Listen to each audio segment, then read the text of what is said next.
உன்னுடைய அருளால் நான் பிறந்தவனா? ஆனால் உன்னுடைய கபாலத்து வழியாக நான் பிறந்தவனா? தாயே, பொன்னாடி திருவடி பாதத்திற்கு மகனாகப்பட்ட கபாலசுரன் சரணம் சரணம் என்று நாகதி அடிக்கிறேன் தாயே. மகனே, என் மகனே கபாலசூரா, என் பாதத்தை நீ படுக்கபடினால் என்றென்றும் நீ சீரம் சிறுபா வாழ்ந்துருவாயப்பா. ஏன் தாயே பண்ணுவாய போது? அப்படிதான் மகனே. இருந்தாலும் கபாலசூரா, இந்த திருவேற்காட்டிலே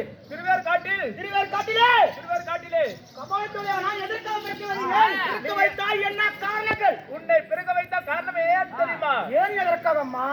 இந்த அனந்தவன கானகத்தில் நான் பிறந்து 1 வருட காலம் ஆகிறது. நீ கருவாரியமாக இந்த கானகத்திலே பிறந்து 1 வருடம் காலம் ஆகிறது. ஆமா.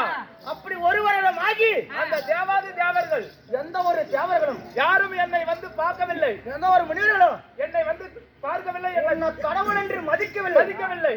ஓஹோ, அதனால பாதத்தை பணியவில்லை. ஆமா. அப்படியா? அதனால அந்த தேவாதி தேவர்களை அனைவரும் சிறைபிடித்து வந்து யாவருடைய கருவத்தை அடக்க வேண்டும்.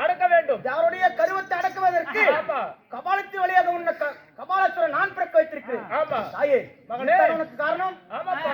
நான் தெய்வலோகம் சென்று தேவரை சிறை பிடித்து உன்னுடைய பாதத்திலே கொண்டு வந்து போகிறேன். அப்படியா? நான் சென்று வருகிறேன்.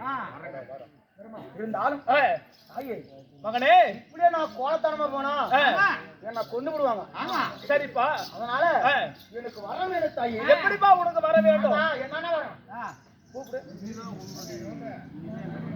ஆனால் சாகாதவரும் வேகாதவரும் குறைவில்லாத செல்வம் எந்த ஒரு ஆண்கள் கையிலும் அழிவில்லாத வரும். ஆமா. அப்படி சாக என்று வந்தால் உன் கையினாலத்தான் எனக்கு சாக வர வேண்டும். மகனே, அதாவது மனிதனாக பிறந்து விட்டால் யாரா இருந்தாலும் பிறப்பொன்று இருந்தால் இறப்பொன்று நிச்சயம் உண்டு. உண்மைதான். அதனால நீ யார் கையிலும் சாகா வர வேண்டும் என்று கேட்கிறாய். அப்படி எல்லாம் தர முடியாது. அப்படி ஒருவேளை உனக்கு மரணம் என்று ஏற்பட்டால் என் கையினால் உனக்கு மரணம் அப்பா. அப்படியா? பிடிவரத்தை அப்படி ஆகட்டும்.